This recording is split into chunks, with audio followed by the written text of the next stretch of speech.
Salut, bienvenue dans l'analyse de notre dernier match de double avec Guillaume. On était à Avenir Kommersberg, tennis de table à Wilgotheim. On a mis les gamins ensemble puisque on jouait contre une équipe avec 2 adultes, 2 enfants et nous on était venus avec 2 adultes, 2 enfants. Donc c'est arrangé, c'est pas plus mal. Donc on joue, on va dire, les vieux de temps en temps, on voit les enfants qui arrivent chaque à côté. Et donc nous sommes sur un double un peu classique qui démarre bien. Par contre, on a quand même Bernard Guy qui joue avec un picot. Alors là, tu vois, quand le truc tendancieux, la balle touche sur le côté. Est-ce qu'elle a fait arrête ou est-ce qu'elle a fait le plan? Personne n'a rien vu, on remet la balle. Puis là, mon audition ne m'aide pas parce que tout ce que je peux dire, c'est que ça a touché. On ne sait pas très bien où et donc finalement, on perd ce premier point. Un peu bêtement, dommage, on avait gagné. Le point sympa. Alors, ce qui a changé aussi, c'est que cette fois-ci, on est tous les deux en train de se dire comment est-ce qu'on va servir. Donc on a notre code, enfin, on va dire qu'on sort du n'importe quoi au service. Peut-être que dans les réceptions de service, on fait un peu n'importe quoi. Là, Guillaume était quand même sacrément ambitieux d'attaquer direct un service comme ça. Bon, ça passe sur la deuxième fois, donc on va dire que le bilan est positif. Alors, je suis le joueur le plus faible, forcément, Guillaume est plus fort que moi, donc j'essaie de ne pas faire d'erreur. J'essaie de ne pas faire d'erreurs manifestes. Donc des fois, c'est des remises un peu merdiques, même si là, tu vois, ça suffit des fois pour marquer le point. Mais je ne vais pas forcément en faire trop. C'était limite. Et on s'en sort bien.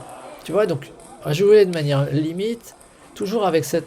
Quand tu joues seul, tu assumes. Mais quand tu joues avec quelqu'un d'autre, c'est toujours plus compliqué de dire c'est moi qui fais la faute. Donc je joue toujours un peu en dedans. Et une des remarques qui m'avait été faite, c'est tu sers toujours de la même manière. Alors non, là tu vois, je ne sers pas coupé. Mais c'est vrai que je sers quand même très souvent coupé. J'essaie d'éviter de servir du revers également quand je suis en double. Parce qu'avec les revers, je fais plus de fausses tables. Alors, je sers de mon coup gauche. J'essaie de servir soit court, soit long. Et je ne suis pas forcément très bien encore pour arriver à mettre beaucoup d'effets latérales. N'en parlons pas de mettre un lifté qui fait que c'est ton partenaire qui se reprend la praline si tu t'es raté. Donc, on va dire pas mal d'erreurs et finalement, pour l'instant, 5-7, on avait bien démarré, mais on se retrouve déjà mené. Ouais, ça arrive, c'est comme ça. Donc 8-5 pour eux. C'est un peu rageant, on n'a pas forcément l'impression d'être beaucoup plus mauvais. Tu vois que des fois, c'est pas forcément des super échanges. Mais on n'est pas trop ridicule. J'aurais dû attaquer. Et je pense que je me suis retenu. Plutôt que de frapper comme un débile, j'ai mis un truc un peu merdique. Une balle un peu étrange et derrière, ça fait faute. Donc, je suis plutôt content de moi. Plutôt que d'attaquer. Alors bien sûr, en théorie, c'est toujours bien de dire « ouais, mais pourquoi tu mets pas un beau coup ?» Parce que pour l'instant, ils sont pas très sûrs. Donc on va reprendre l'entraînement, bien évidemment. Tu vois que là, avec le mouvement et tout, bon, c'est assez moyen. J'ai pas spécialement bloqué, j'ai pas spécialement bien attaqué. Ça fait une espèce d'entre-deux. Et l'entre-deux, c'est filé. Et je suis pas le seul autour de cette table. Non, attaquer des balles coupées, tu vas voir que c'est quelque chose qui devrait figurer à notre entraînement à tous les deux. Bon, même si là... 10-9, on est encore là. On est encore dans la manche. C'est pas ridicule. On est encore dans la manche. Bon. On n'est plus. 11-9. On n'a pas joué beaucoup de parties ensemble en double. C'est peut-être la deuxième ou le troisième. Je sais plus, il faut que je regarde, mais ça doit être grand maximum la troisième partie où on joue tous les deux en double. Donc c'est difficile finalement de bien te connaître. Je crois qu'on n'imagine pas l'avantage qu'ont les frères Lebrun à avoir grandi ensemble et à jouer en double depuis, je pense, une décennie. C'est extraordinaire. On n'a pas besoin de se parler. Ils savent où est l'autre. Je trouve ça fabuleux, quoi. Ouais. Au lieu de taper comme un débile, je place. Et des fois, c'est pas mal. C'est pas mal. Alors on est quand même mené 7-4. Forcément sur des erreurs stupides. Alors là, je devrais finir ce point. Mais je le finis. Je le finis pas tout à fait, mais il est pour nous. Un peu plus sur des touchés de balle. Alors, je pense sérieusement que d'avoir changé la plaque, ça a aidé. Parce que toutes ces balles-là, elles n'étaient pas forcément sur la table. Bien joué. Tiens, ma plaque, à effet temps sort, là, elle était peut-être un peu trop réactive. Alors que le Xion Musa m'aide à être un peu moins bourrin. Et c'est pas plus mal. Bon, ça démarre bien, on est à 6-3. Chose aussi nouvelle, c'est que ça faisait longtemps que j'avais pas joué un double où les 4 joueurs bougent. Bougent vraiment, quoi. Ou se déplacent, on va dire, vraiment. C'est sympa. Alors,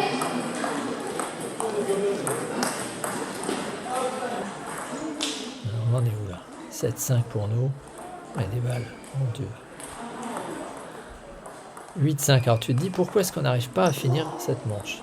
Parce que là, au lieu de mettre un beau revers en top spin, je suis obligé de mettre des revers merdiques parce que je suis pas sûr. Et après je tape. Bah oui, je tape dans de mauvaises conditions. Donc tu vois que je vais travailler mon revers parce que ça c'est des choses qui devraient... Elle est tellement haute que ça devrait être terminé. En plus je suis bien placé. Et finalement sur mes erreurs, ils sont revenus. Donc 8 partout. Donc tu vois, ça se joue à pas grand chose. La maîtrise de 1 ou 2 coups qui est pas assez fiable pour la passer dans des mouvements. Voilà, on voit finalement le programme d'entraînement dont nous avons besoin. Attaquer des balles coupées et dans mon cas, la top spin et des revers. Tout le temps. Même si celui-là, cette attaque est belle quand même. À pression, ce qui va bien.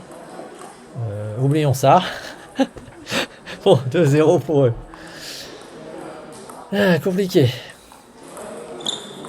Voilà, toujours frustrant ce genre de balle. Ça pue un peu de tous les côtés là.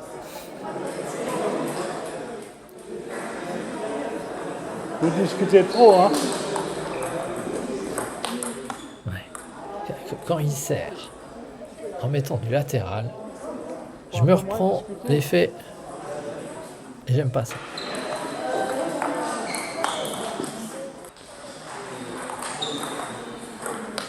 Ah ouais, un point qu'on marque. Enfin.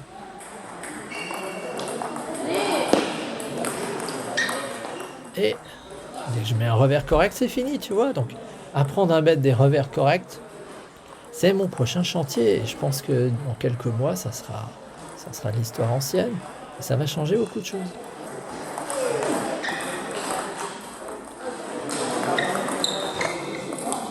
Ouais, pareil.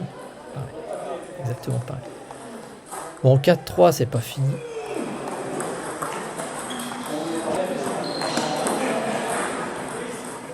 On a du latéral là. J'ai horreur de ça. Dommage. Il y avait un boulevard.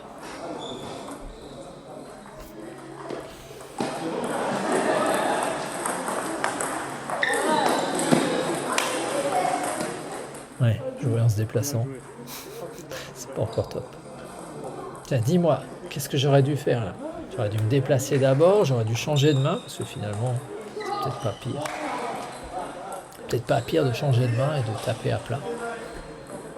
C'est vrai que quand je joue à deux, j'ai tendance à pas changer de main, parce que bon, les pitreries, ça va de les assumer quand t'es seul. Quand t'es deux, c'est un peu plus gênant. Bon, on en est où là? Où on est mené 8-4. Ça commence à sentir le roussi. On n'est pas les seuls à faire des boulettes simples. Donc, on va dire qu'on a espoir de revenir. Un petit 8-6 qui est pas mauvais du tout.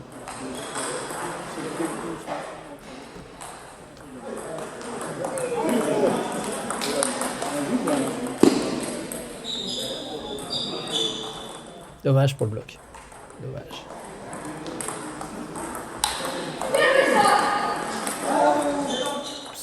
Oups. 4 balles de match. 4 balles de match. Ça commence mal alors. Guillaume va servir coupé. Ça va. Qu'est-ce qui s'est passé? 17. Deuxième service. Un latéral. Alors là, j'ai horreur qu'on fait ce service. Parce que moi, je vais me reprendre tous les faits. J'ai envie de lui dire non, pas celui-là. Ah, pas loupé. J'ai pas eu le temps de parler. Je l'ai senti venir. Ça a pas loupé. Mais bon, c'est comme ça.